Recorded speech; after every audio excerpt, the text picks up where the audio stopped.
echoed their desire for a better future. They rejected the politics of division, as I, during the campaign and up to now, said nothing to offend any of the other candidates. And I bring that message of unity to you today. In our place in the community of nations, I have always said that the Philippines shall continue to be a friend to all, an enemy to none. I will reiterate what I said during the inauguration. We will continue to be a good neighbor, always finding ways to collaborate with the end goal of mutually beneficial outcomes. If we agree, we will cooperate and we will work together. If we differ, we will negotiate until we reach an agreement. At the United Nations General Assembly, I spoke about the importance of dialogue and solidarity in the face of the many challenges and threats that we now have to deal with. This means exerting every possible effort to transcend our differences and commit to end conflict. We are compelled to do this despite the increasing geopolitical tensions and aggressive strategic competition that is transforming the global landscape. The United States certainly plays an important leadership role in fostering an environment of stability and peace, not just globally, but certainly in our region. We appreciate the recognition by the United States of the strategic importance of the Indo-Pacific area and its long-standing alliance with the Philippines in this regard. The special relationship between our two countries is indisputable, founded on a long history of diplomatic relations and historical and cultural linkages that existed before that formal linkage, that formal partnership between the United States and the Philippines. The United States, after all, is our only treaty ally. We believe that our alliance is an important basis for substantial and sustainable Philippine-U.S. cooperation in support of the Philippines' security and socio-economic development agenda. On the security front, we seek collaboration to effectively implement the framework of defense agreements while enabling the meaningful modernization of our armed forces and civilian law enforcement capabilities. As I clearly stated in my State of the Nation address, I will not preside over any process that will abandon even a square inch of territory of the Republic of the Philippines to any foreign power.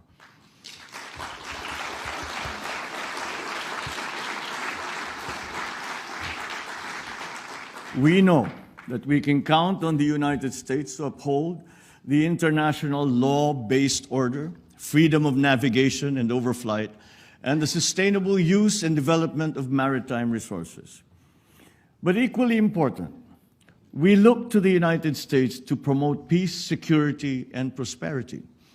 On our part, we will continue to work with China and other claimant states with the end in view of resolving the issues involving the West Philippine Sea through diplomacy and through dialogue. The Philippines' candidature for a non-permanent seat in the UN Security Council for the term of 2027 to 2028 is premised on my country's long years of experience in building peace and forging new paths of cooperation. In this context, we are certainly concerned about rising tensions in the Taiwan Strait, just north of the Philippines. We urge all parties involved to exercise maximum restraint. Dialogue and diplomacy must prevail. We adhere to the One China policy and have consistently called for the peaceful resolution of their issues involving Taiwan. We understand that peace and stability in the Asia-Pacific region are also linked to the situation in the Korean Peninsula. And we are ready to play a constructive role in advancing a peaceful and denuclearized Korean Peninsula through confidence-building measures amongst the various stakeholders. On Russia and Ukraine, the Philippines urges all parties to continue adopting a peaceful means to maintain international peace and security.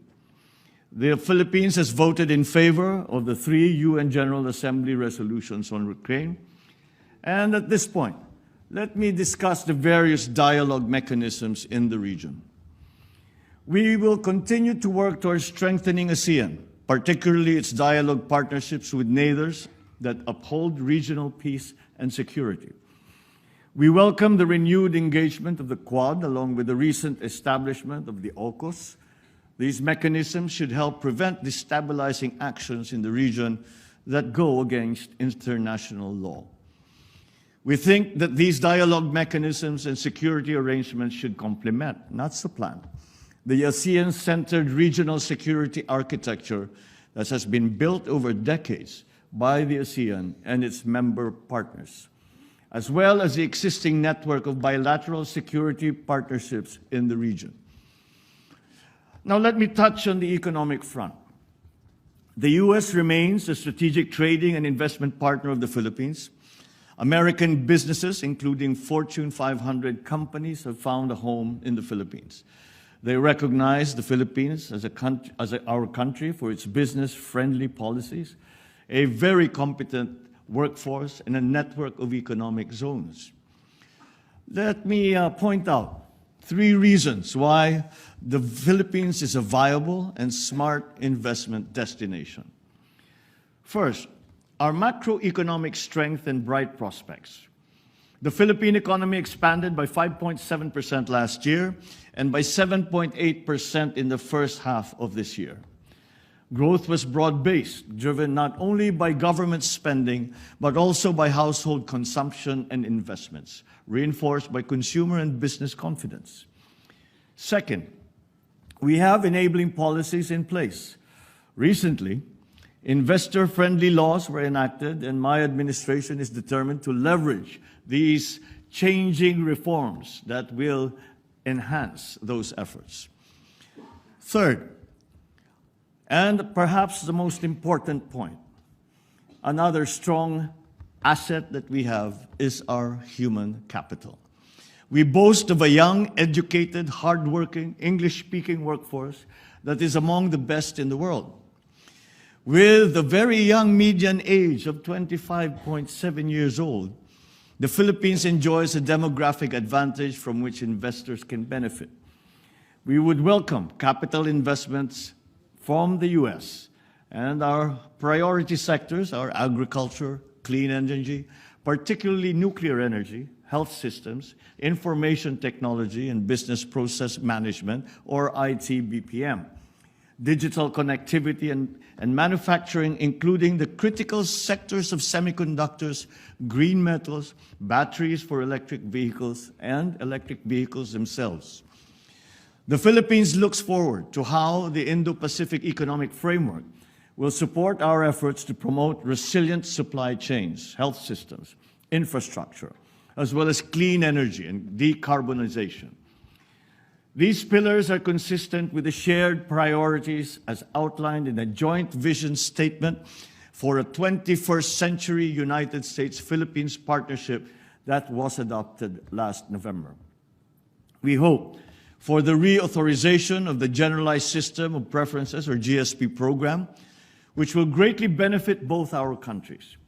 The GSP has long been a win-win program for the United States and its development partners, including, of course, the Philippines. These are interesting times, and there are many things to accomplish.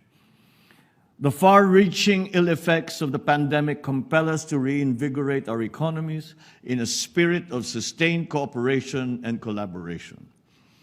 We must use public and private resources effectively to encourage the expansion of trade, investment, technology transfers, all to accelerate our development. Despite the challenges of the pandemic and the global economic crisis, the Philippines remains on track to graduate to upper middle-income country status by next year. With steady investments in infrastructure, agriculture, food security, public health, education, and other social services, we seek to become a high-income country with zero extreme poverty by the year 2040. The same spirit of solidarity and cooperation that animates our relations with foreign partners will also advance our efforts to address climate change. We must enhance our collective capacity to urgently and decisively respond to this existential threat that not only the Philippines, but the entire world is facing. Certainly, the world continues to be faced by enormous challenges. But I am confident in the future because I have 110 million reasons for being so. Such is my faith in the Filipino people and the relationship we hold with the United States and our other allies and partners and friends. With the continuing support of our only treaty ally, we know we can make a better future happen. Thank you and good afternoon.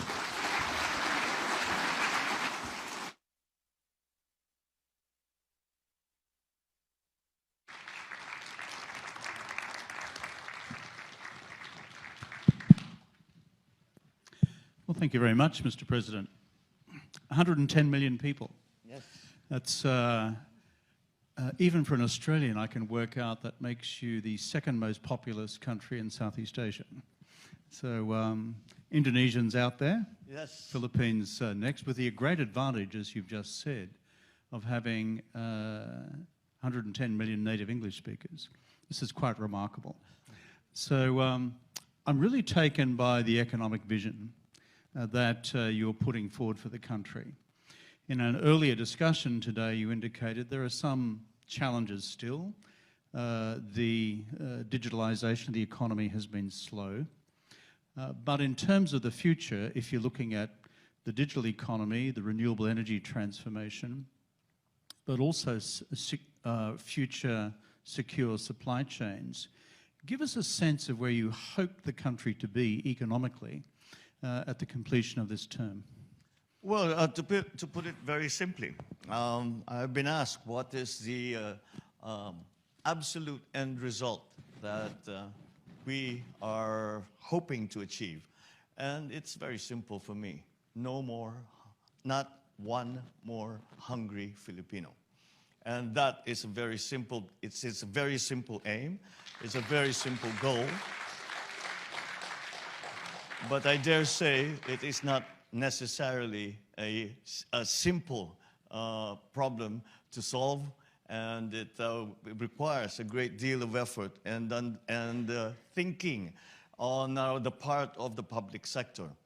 But if it is the public sector's responsibility to attend to that social problem that we are facing, we are engaging, this is the new policy of this administration, we are engaging the public sectors, the private sector rather, as partners in that effort.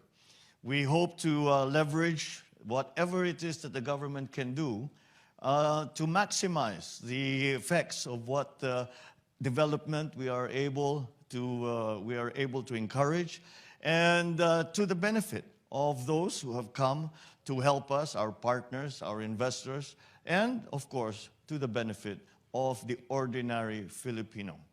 And so as I came into office, of course the primary concern was the economy. The primary concern was the livelihood of Filipinos.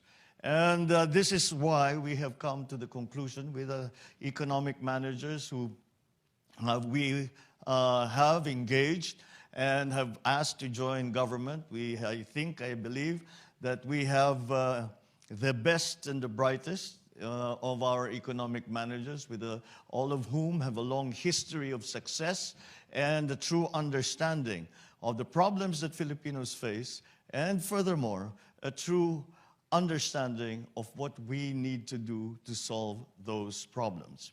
And again, we have managed to engage our private sector partners and to be part of this effort. And I do not think that we could manage to do this by ourselves in the public sector.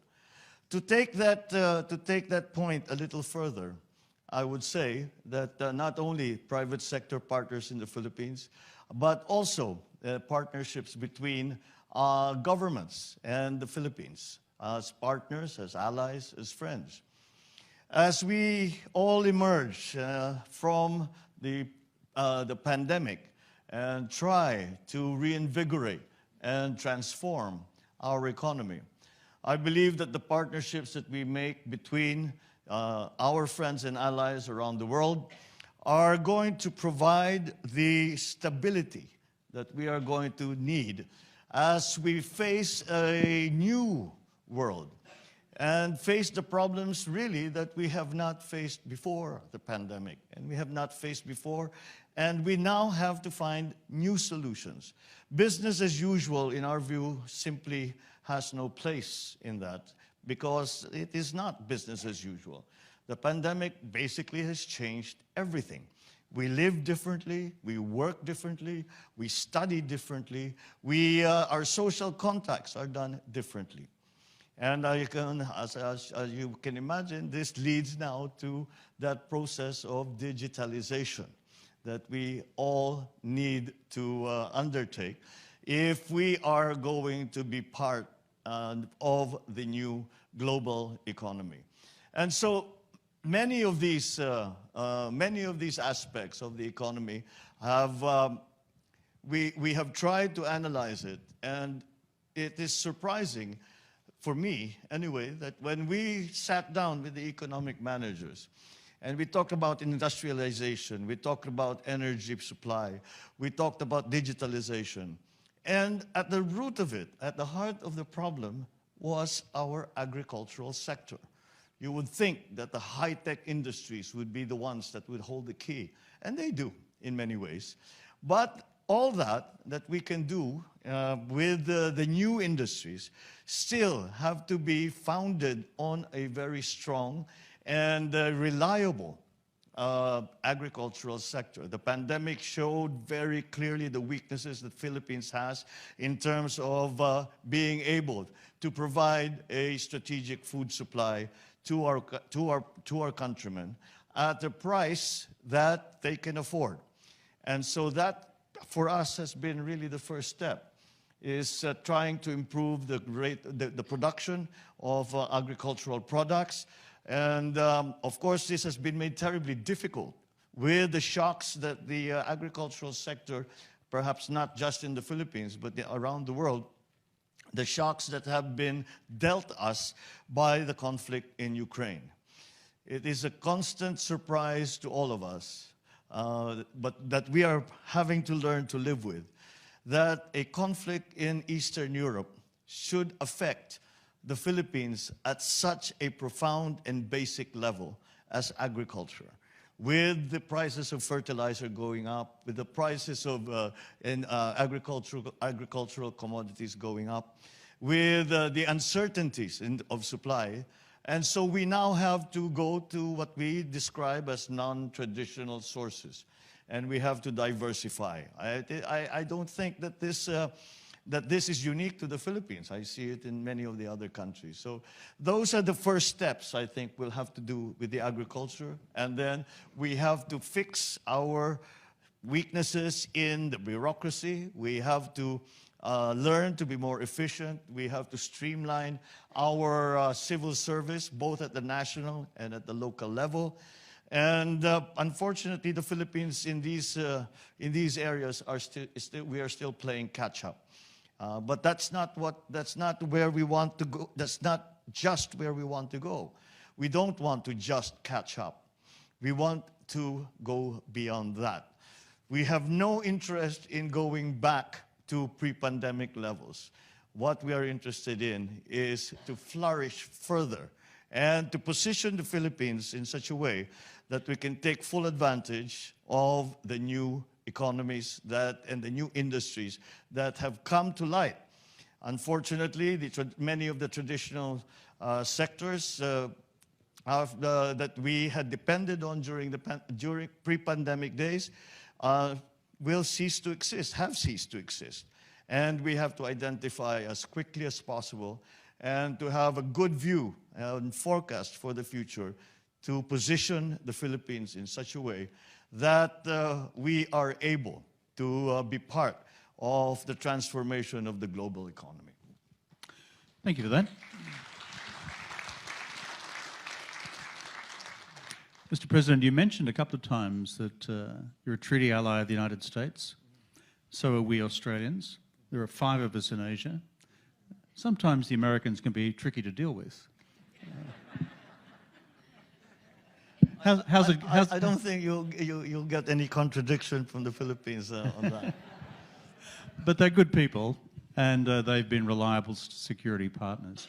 So tell me, in a nutshell, how's it going with Uncle Sam? Because it wasn't going so well under President Duterte. Well, in a sense, despite the fact that my predecessor, President Duterte, had a very different treatment of the relationship between the U.S. and the Philippines. Right.